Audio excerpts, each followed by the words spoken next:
I decided to leave millions of dollars on Wall Street, all for Torah. In November of 2006, I had an elective surgery that went wrong. I went in healthy, I came out sick. Most important person in my life is idol worshiping without even knowing it. So she prayed that night that HaShem either show her the sign, show her proof, give her something, or kill her.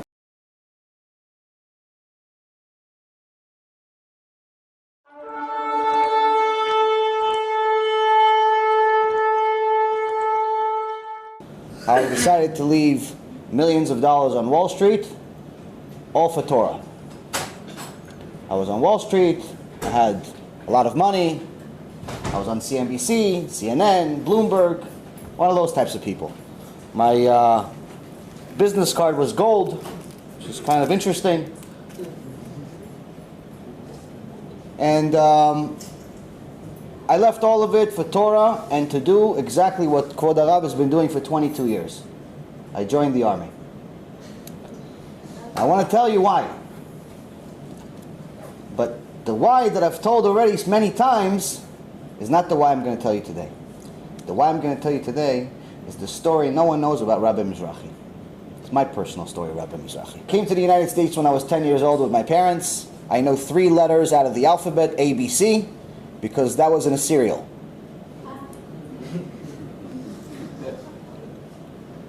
In Israel, I got some Jewish education. We learned some basic Torah.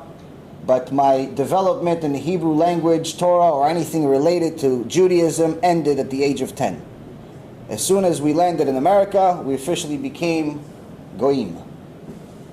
We didn't convert, thank God, but we left everything. We just looked at everyone else, and all the other kids in the public school seemed so much cooler and so much more popular. I wanted to become just like them. This is why the Rav has been telling everyone for years that you cannot afford to send your kid to public school. It's not about just the teaching, which is zva already. It's not just that. It's the surrounding. Whether you teach him about the halachot of Shabbat every day after school or not is irrelevant. Once he's surrounded by that, he's not going to be able to hold on to it. He's not going to be able to. So I went to public school. I was considered a Talmid Chacham in public school. I took advanced placement classes and got college credit during junior high school. And during high school, I had honor roll. Nice experience in school. In 5th grade, I didn't know any English. In 6th grade, they sent me to special ed, next to the kids that are disabled because I didn't speak the language. By 8th grade, I'm taking college courses. So it was pretty cool. But then we went to college for 1 year, went to Binghamton University, had a 3.9 GPA, which is nearly perfect, and then I dropped out. Why? It was a waste of time. The point of education is to teach you how to think. You don't need history, you don't need English if you just live in the world, surrounded by people. Most of the stuff they teach you in school is really a waste of time, unless you have a point. Unless you're going to be a doctor or an architect or you have some type of profession that you're going to be. If you're just going to get a communications degree, then you're just torturing your parents, charging them $50,000 a year for absolutely no reason.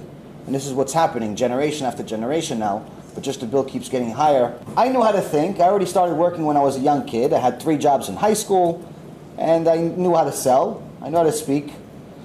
So I left school, I started working. Initially I started doing a few different things, and then eventually I got into the brokerage business. The brokerage business, I paid my dues for the first 3 years, meaning I made a lot of other people a lot of money except myself. But after September 11th, Baruch Hashem, I got a break.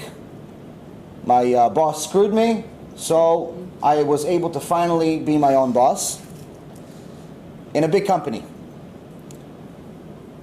12 months later, approximately from October of 2001 to November of 2002, so I guess 13 months later, I made $117,000 in 1 month and became the #1 guy in the office.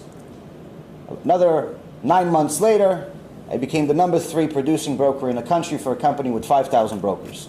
I made my first $1 million. A year later, actually a few months later, I opened my own company, and then a bad month became $200,000 a month, sometimes $150,000 if I didn't work. And eventually got to the point where I started getting some fame. I was on CNBC, I was on CNN, I was on Bloomberg, all types of newspapers. It was very, very popular. And all of a sudden I had a bunch of friends. I never had friends, but now I had friends. I had one friend for 25 years. Bezrat Hashem, he'll do tshuva one day. But other than that, I never had friends. But now I had friends. I had all this money, and all of them came with partners. So I gave all these friends jobs. They weren't really good, but I still hired them. Any misken in the world came to me, I gave them a job. Some of these friends were religious. At least I thought they were. And my door was always open to people that want tzedakah, need help. I was so busy in making money that I usually would just ask the guy as soon as he starts talking and he tells me about the problem, and sometimes they're very emotional, I just tell them, how much does it cost?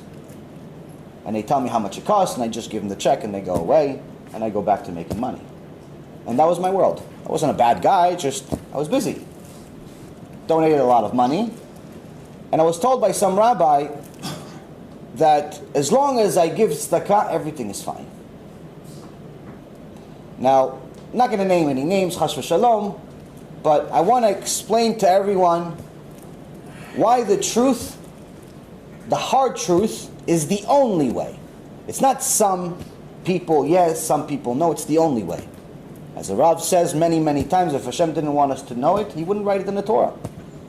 The Torah, it's available to all of the nations, not just to us. Every week, at least 2 religious people, some rabbis, some just religious, would come and ask for tzedakah and also give us a dvar Torah. The door was always open. Sometimes it was 3, sometimes it was 4 times a week, but nonetheless, at least 2. I had my office for about 15 years, but let's just make the math very simple. Throughout all of this time, I'm keeping basically no mitzvot, except giving tzedakah, but I don't even think that was really the highest. I just had so much, it wasn't relevant to what I had. I'm married to a non-Jew. I don't steal, but in general, that's not exactly the only avirah that I'm doing. I'm not keeping Shabbat, kosher, only in the house. I think that pizza, as long as it doesn't have any meat, is okay. Little do I know that the same cheese that I'm eating at the non-kosher place has pig in it. It's actually one of the basic ingredients that you have in all non-kosher cheese. But anyway, no one's telling me anything. But every week they get tzedakah. But let's just do the math. 10 years, once a week. That means that any one of those religious people that came to my office had at least one shot every week to tell me something. Keep Shabbat. Maybe your wife should convert. Something. So if you do the math, it's 52 times a year, 520 times over 10 years. It's obviously much more than that.